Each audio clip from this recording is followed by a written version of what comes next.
Hey folks, welcome back to another livery build. Today we're going to be working on the Crowe Performance 2025 BMW of Phil Crowe himself. So I did this one just hours actually before flying off to China, so don't remember too well how this one came out, so let's take a look and watch as we recreate this one. But yeah, this was a request that came in pretty late, and I thought, you know what, I could probably squeeze this one in and have another video to tidy me over. I am back in Thailand now. I got back home last night, so we can maybe work on some new liveries very, very soon. But in the meantime, here's one to tidy us over. So Phil Crowe, also known as Crowe, he began competing at a pretty high level of motorcycle racing at just 16 years old and has continued improving year on year.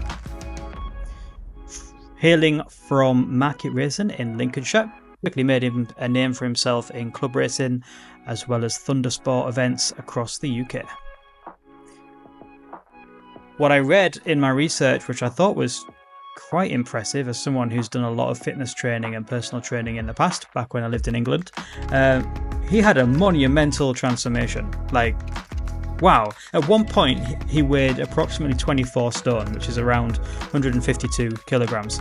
And he's 6'4", so that's quite a formidable presence, both on and off the bike. Absolute machine. However, through a sustained weight loss effort, he shed 6 stone, and that has resulted in some impressive improvements in his TT results.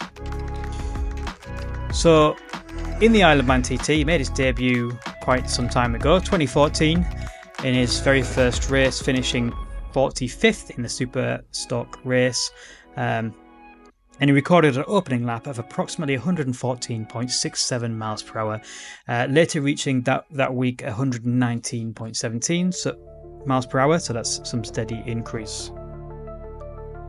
Personal bests came in 2017, consistently posted top 20 finishes in the 1000cc races. In 2018, however, he cracked the top 10, notably the 9th in a superbike race and nearly hitting the elusive 130 miles per hour lap.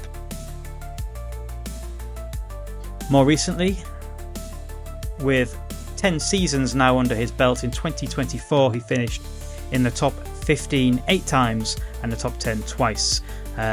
His personal best lap, I think, according to roadracingnews.co.uk, is 129.957 miles per hour, just shy of the elite 130 club.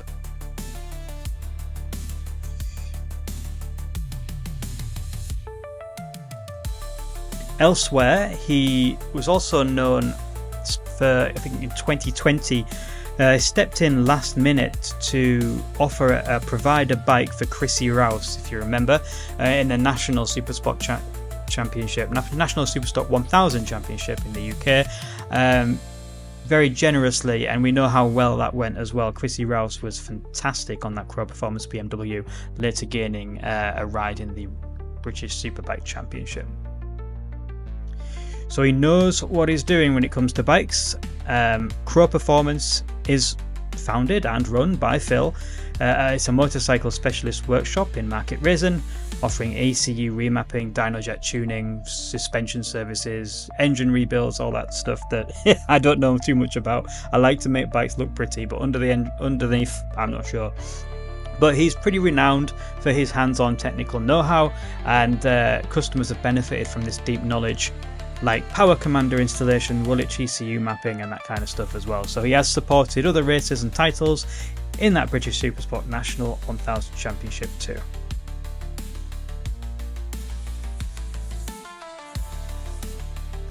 So on the images I worked off, I could clearly see the hand trans logo. That was pretty easy to try and replicate on the sticker editor.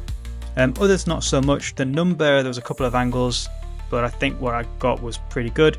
The AgriWash logo that you see me put on now, that was I think a new logo. I saw the photographs I was working from and it looked different. When I look online, I can see the same tagline, I can see the same name, but it looks like they've upgraded their logo.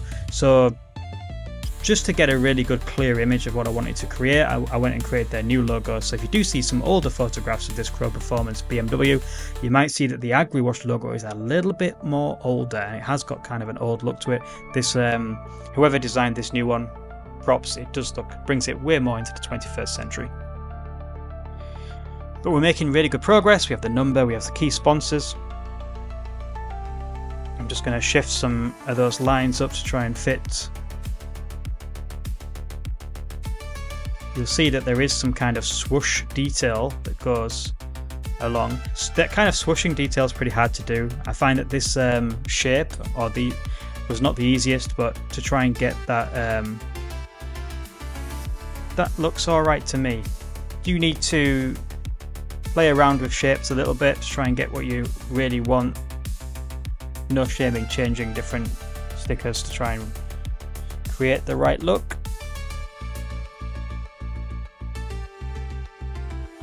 On the older version of the BMW, you can probably pick up a really good version of that Chrissy Rouse CP Performance BMW.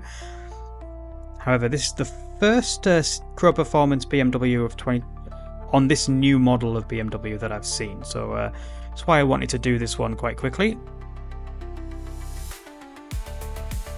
That Appleyard, I think it's Nigel Appleyard logo, took quite a lot of layers and impacted the design just a bit, and it is just the amount of detail on the outlines. Even if you reduce some of the details, when you see a bunch of text with outlines, that's going to soak up a lot of layers, so do need to account for that.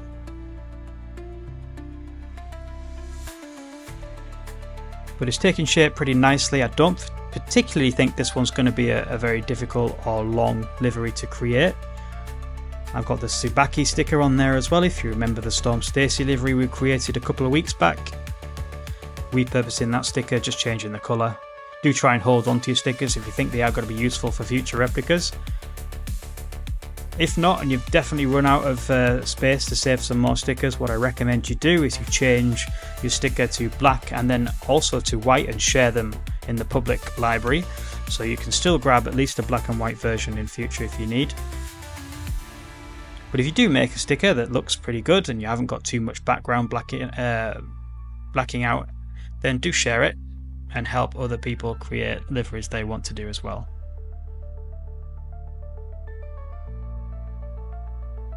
Couple of finishing touches. You'll see that we are out of layers. What's that? Oh, that is 2000. I'll just do some little tweaks, remove a little bit of detail where layers are not really seen anymore, remove them, and we can tweak and patch up little bits where it's soaked through.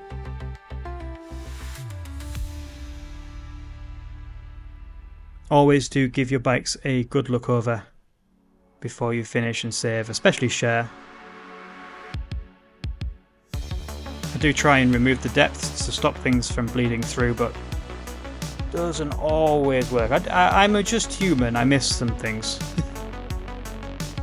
So there we go, this is the 2025 Crowe Performance BMW of Phil Crowe, who I think recently upgraded to this newer model from the older model BMW. Absolutely banging, love that.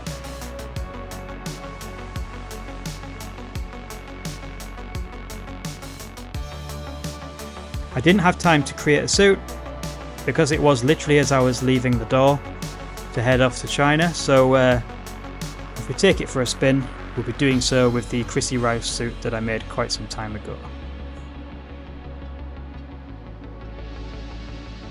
Good job indeed. So here we are, do have that Chrissy Rouse suit, but never mind, it still certainly looks the part. We're at Cadwell Park, as we are coming up to the BSB at Cadwell Park, which I'm very excited for. You're watching that live.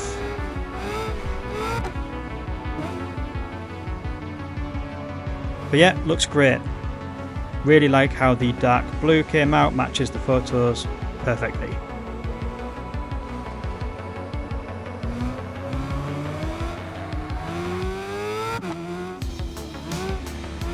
Get in touch if you have any ideas for other replicas and bikes that you'd like to do. I am creating quite a bit of a queue right now of inspiration, so if there is any bikes you'd like created, let me know. Reach out to me on Instagram at Liveries. I'll get working on the next one. Stay tuned for the next video coming out shortly. All the best, and I shall chat to you very, very soon.